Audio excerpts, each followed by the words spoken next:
to the Death of a Dream podcast, the coolest place that you will ever be. Not even true at all. I don't know where you are right now listening to this, but I imagine it's amazing. Let's go ahead and ground ourselves in our greatness. Okay. And, for me, my greatness is usually related to finding myself or growth in different spaces. So I've been working too, and as the world sort of reopens, I don't know if we're going to close back down or reopen. I don't know what's happening, but the world around me right now is reopening a little bit. And so that means that I get to enter back into people spaces and people realities. And for me, with the shifts that I have made in this really forced downtime and forced silence, I have to give myself grace in those spaces. And it's super important as I'm navigating this sort of new frequency that I'm operating under. And yesterday at points when I was out in the real world, engaging with real people, not over Zoom, with real energies, with real spaces, I found myself challenged by where my frequency went, and I forgot how easy it was to, even though I'm protecting myself, to pick up those energies and to let that exhibit in my emotions. And so I was tested at one point. I did a great job handling and managing and really just staying in control of my own emotions and how I felt my energy towards the situation, and not getting distracted by how other people were projecting their negative or intense energies on me. And I felt good about that, right? That's amazing. And then in that same breath, I had an instance where I did a really poor job of handling energies that were coming my way and understanding and navigating that space. And that's going to continue to happen, right? And so when I came home and I was reflecting, I felt really angry at myself as a whole because of how I had mishandled that situation and that moment, right? And really, overall, right, take the general collection of what happened, and overall, great job managing. And hey, we're new here, right? Like for me, I just expect to go in and win and slay and do it right every time. And I have to give myself grace in this new space, in this new reality that I'm living in, right? And so should all of us, and for me, it really is in making sure that I'm aware of what energy is mine, and not taking on someone else's as my own. And in one instance, I did a great job navigating it. In another, I went ahead and masked my own feelings to adapt and make someone else's energy comfortable. And that definitely is a zone that I lived in for a very long time, where I could read the energy and I would react as I was being called, right? As I saw appropriate, as would give me, right, the best space possible with that person in that real time. And so now, right, it's a journey. We're not getting there overnight. I am not the master and whiz of all things energy and karmic spaces. Like I know that there's a lot of growth to still be had there. And so I have to continue to love myself through those moments, even when I'm not performing the way that I know that I'm capable of, in the way that I know that I want, right? And just continue that conversation and make sure that that's not a hateful conversation. Like that's where I wanted to go. Like, Hanna, you mishandled that. Come on, you're better than this. We've grown. You know better. You're protected. And you're still sinking into these spaces. And yeah, especially if you've gone down the road of people pleasing, especially if you've used your gifts of being able to read energies, or maybe just have a grasp of what people want, right? When they come into a situation, you want to react appropriately so that you get to a better place with that person. You can use that for the good of yourself. And I know that that's really hard, right? And so for me yesterday, at some points, I used that energy for the good of myself. I went ahead and chose self over others, over giving them what they want, right? And think about that. When people come in with a negative energy, or with a anxious or angry energy, and you feed into that, you're giving their energy what they want. And right, I can choose to not feed into that, and that helps to calm their energy as well, right? Like, whereas if I feed into it, it grows and it grows, and we all sink down to that frequency. If I'm not, right, and I'm choosing happiness and light in those moments, that neutralizes where they're at and allows them to start to shift to a different perspective, right? To try to focus on something else, because if you aren't impacted, right, and that's what they were going after, because if they lower you, we can all go lower, and then we can just all hang out there and be miserable. But you can choose you. And like me, right, we're not going to be perfect at it. It's going to be, this is my first time kind of out in the open as this new person. And so I have to just love myself through it and openly reflect on it, truthfully reflect on it, that I am in a growth space, that I am understanding how to navigate this world in this new era, right? In this new vibration. Hey, I'm not going to be perfect at that, and that's okay, right? Just don't stop at the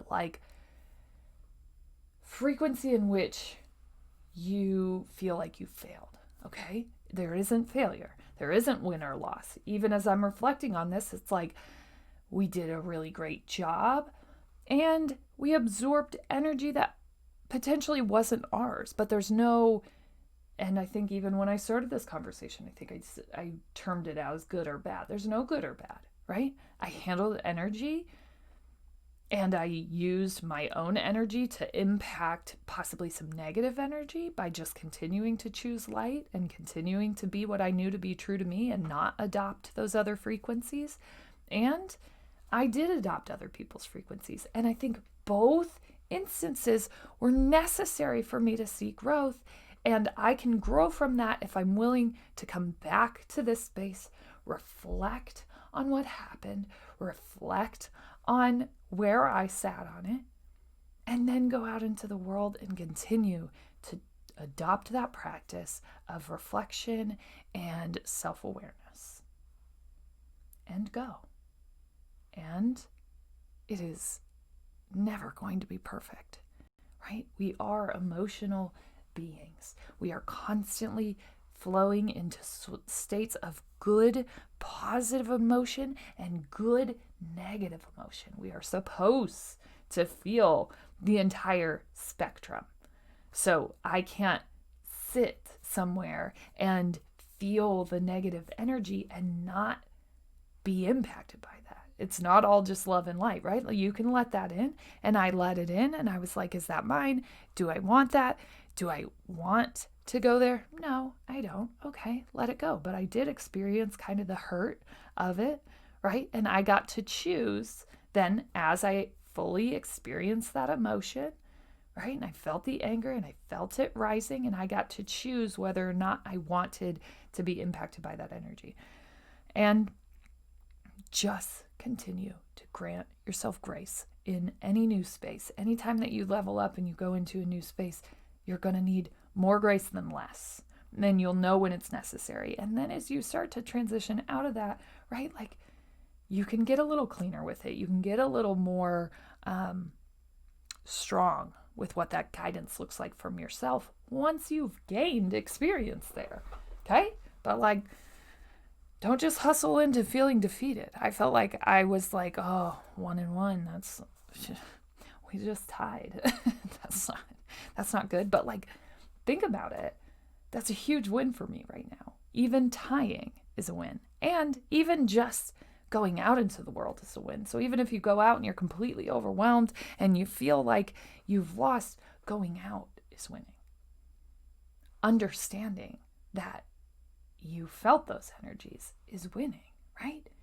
And it's all just about taking those baby steps to get to that better place. So that's my great thing. Really, just venturing out was a great thing. And then being able to read the frequency and allow in what I wanted, and then seeing an instance where I maybe didn't do the best job at that, right? Where I maybe didn't, where I did adopt someone else's frequency. And we're all learning. Hey-o, that's where we're at. We're just learning. Okay, so today's episode is, one of the more annoying terms that I heard growing up. And the term isn't bad. And this is what always used to be said to me. This is the title of this podcast for this reason alone. And it used to be said to me when I would be crying about something, when I'd be upset about something, and my mom would come in and say, "What you think about, you bring about," which is the truest term that could ever be said. So I appreciate that guidance. While it was being said to me, I know that I didn't. But we're going to go ahead and talk about that today. What you think about, you bring about, because there's no doubt. And I think so many times we use that when we're in a negative energy space, right? And so then we tend to hate that thought. What you think about, you bring about. And I want to shift us to a better place with that phrase. Because I know growing up how it was used on me, and I know the negative impact that term had with me. Probably when you read the title of this episode, you were like, ugh, I am not.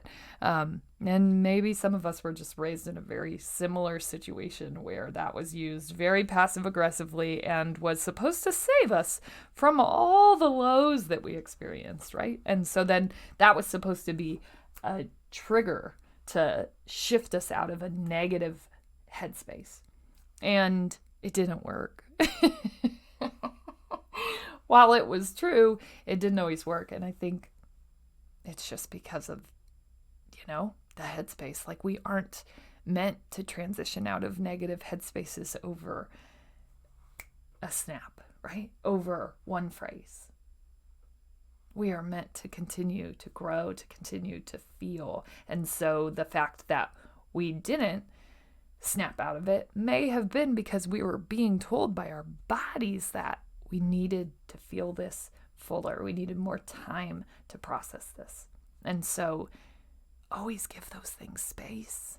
Even now, I know that it's hard. We are still in that transition culture of lowness, boo-hoo, what you think about, you bring about, move on, smile, good girl, smile, right? And sometimes our bodies are telling us to hang out here longer, to really process.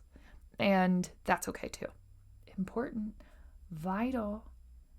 It is not all sunshine and rainbows, good people. Okay, so here's the deal. You're living in a current reality, right? And so when I look at successful people, and that's totally in quotes because success is 100% specific. We are deeming people successful who are not deeming themselves successful because we don't know, right? Even when you're looking at someone that you would think is successful, do you actually know what success looks like for them? No, probably not. And so anyone who you even categorizes that, you don't know, right? And so when we look at successful people, so many times there's something in common, and that's their ability to look forward, right? To look at the bigger picture. They're not caught up in this current reality. They're thinking about what's to come, and not just thinking and planning about what's to come, right? Really believing that that is where they are. And so if you really think about that, what you think about, you bring about is probably one of the truer phrases that has ever been said to us. If you can allow yourself to think a year from now, to think 2 years from now, 3 years from now, 5 years from now, and so often that's where we're told to kind of set our goals, there's a reason. And I want to start shifting you into this space where you're talking about those things as if they have already happened. Why? Because you can't get it staying in this want phase, right? And so that's why I always talk about taking that first step so that the world can actually interact with you on this level where you're believing that you are worthy of these things. Because not only what you think about, you bring about, what you're willing to believe, you bring about. And so when you think about that,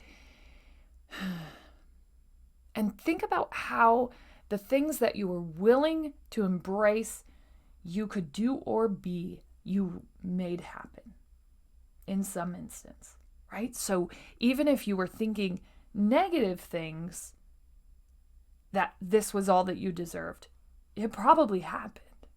Because anything that you're willing to believe, embrace, and think, really think, and you don't even have to fully believe it, but if you even just are willing to write it on a sheet of paper, you can make that thing happen, right? Your job is the consistency state. And that's not always a consistent, I believe.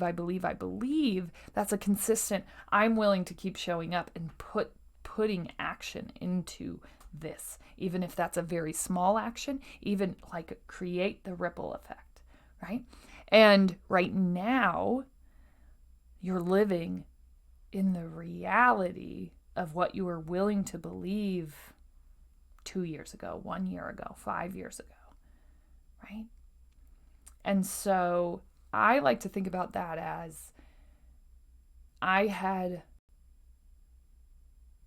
always believed that I could win a state title and then went and did it. And now I'm like, geez, now that I have this awakening of like, you really are your thoughts. You really become whatever you're allowing yourself to believe and put into motion. So like, I just believe that I could be this thing. This is the bigger challenge. If you aren't believing things that are big enough for you, that are important enough for you, that you know that you're being called to, you're probably going to get there faster, right? Because think about it. Blah, blah, blah, blah, blah. Hello, right? How many things do you get really quick? And you're like, what? Huh? What do I do now? Right? Think about how the world is reacting to you and potentially pushing you past something that was too small for you, right? Like it wants you to deliver on that so that you will get the fuck out of there. Get out. I have bigger things for you. And now, hopefully you just saw proof of how powerful you are, of how powerful your intentions are, of how powerful your words and your thoughts and your actions are, right? Because your current reality that you are sitting in right now, you made happen. Whether it's good or bad in your mind, you made it happen. Right? And so me thinking about the lowness that I was planning for my life, really, the things that I had planned and set as goals right in that moment where my dream had died, right? I set things up that were really not true to me, but that's because of the mental headspace that I was in. And so, yes, of course, those things happened. That's exactly what I planned on. I set that intention right there. The problem really wasn't that I didn't set goals. I've always set goals and planned intentions. And Everything that I was willing to believe I could be happened. Hand over hand. Was delivered. Happened. And the things that I wasn't fully allowing myself to believe didn't. Right? And so, really start to engage with what it is you're trying to make happen. And your thoughts aren't always going to stay positive. I'm not even going to believe that that exists. I'm going to say it's actually super important as you continue to build your way through this that you do not stay positive, right? That you allow yourself to fully examine what those negative thoughts are, where they're coming from, and what's triggering them.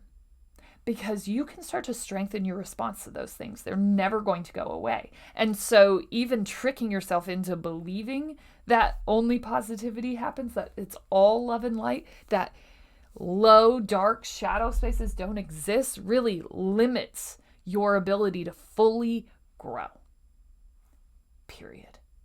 You cannot motivate yourself out of those spaces if you're not willing to acknowledge that they exist. And the masking of that is never going to help you.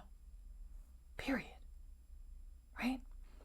Let yourself experience those things. Let yourself examine those shadows. Let them in, let them in, let them in. When they come in, your job really is to reflect, acknowledge, look fully at that. What are you saying to yourself? What is that negative thought? How does it come up? Why did it come up here? What was I responding to? Am I in an environment where I'm not growing, where I'm not being challenged? Do I need to look at that? Am I surrounding myself with people who are intending to build me up, to grow me? Or am I the highest person up here, and do I need to start challenging myself, right? And if we never let those dark things in, if we never allow ourselves to experience lows, we can't really get a good gauge on ourselves. And I don't know if you're aware, it's probably going to be pretty essential for you to know yourself as you continue to venture down this path of life. Period.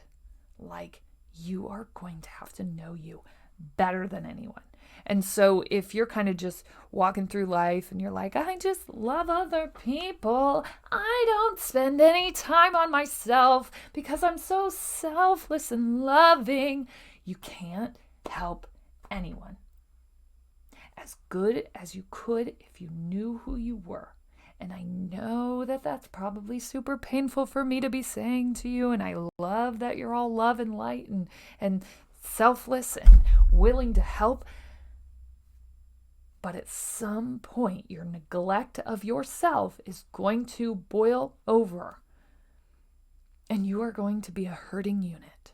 And I love you too much to let you do that to yourself. You owe it to yourself. Period. And if you spend even more than, this one's going to be hard. If you're spending more than 50% of your time on other people, right? Like, I don't even need you to come together and go like all in on self-love. And I am not just talking about like doing a face mask. And while all those things are beautiful, I'm talking about you making plans for you, right? Making plans for where you want to go, for what you want to believe about yourself, for where you're headed. Because so many times, especially as women, gosh, I love you. I'm so happy, you know. And even men, right? We just get into this flow where we don't really allow ourselves to spend enough time to even make the reality we want a reality. And so, yes, that looks like sitting down and journaling. And when you're journaling those things, or when you're setting goals, and you should love yourself enough to sit down and do that, even if Today, it's 2 minutes. Grow that over time, right? Because even if you're willing to plant that first seed, which is just enough self-love that you deserve 2 minutes of your day for yourself, even if it's just that, you're growing a new reality that can exist later in time, right? You are building things in that will exist over time. You are creating a new reality for yourself, even if you're not perfect at it, even if it's 2 minutes once a week. You can't grow there if you're not willing to believe you already are that, and that you will become that, right? And so when you sit down and you write those things, they should look like they've already happened, because we can't continue to be in want reality.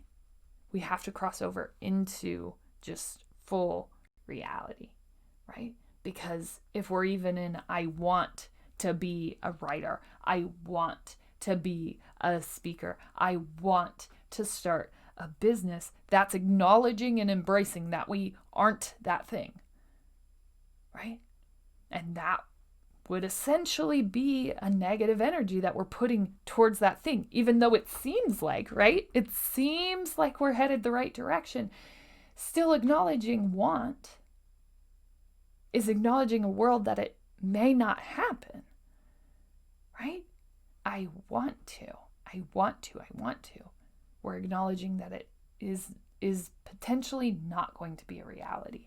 I am a writer, right? And when you write those things for the first time, when you say them for the first time, they are going to seem extremely offensive to the realities in your mind, but that's how you start to shift them. I am a writer. I am a speaker, right? And then you start to act. You start to match that frequency, right? But we have to cross out of want and into reality. That's how we start to make it happen. Period. What you think about, you bring about. And yes, even changing the word want to am is a major shift in your mental reality. It shifts you into a space of what you accept and believe as true. And then you start to see it coming true. And then you start to see things shifting and happening, because remember, we're all going out and confirming beliefs that we hold. So if we believe that we are a writer, we're going to search to acknowledge that. If we believe that we are great, we're going to search and look for things that are great. If we want to believe that we are a writer, we will search for potentially things that are telling us we aren't, right? Or kind of search for things that tell us that we are, but we're not as direct about it, right? When we start to shift our realities, when we start to shift into what we think about, we bring about, we can actually create our future reality. Right now, every vibration that you are putting out is building what's going to come later on. So even if it's like a small little ripple, you're starting to shift things that are coming to you. So even if things aren't paying off for you right now, and that's why I say, like, the biggest thing is consistency, right? Even if they're not paying off right now, and you see that time and time again, even when people come on and they teach you and they try to tell you, well, this is what I did, right? There's always that moment where they go, but really, I can't even tell you that it was any one thing.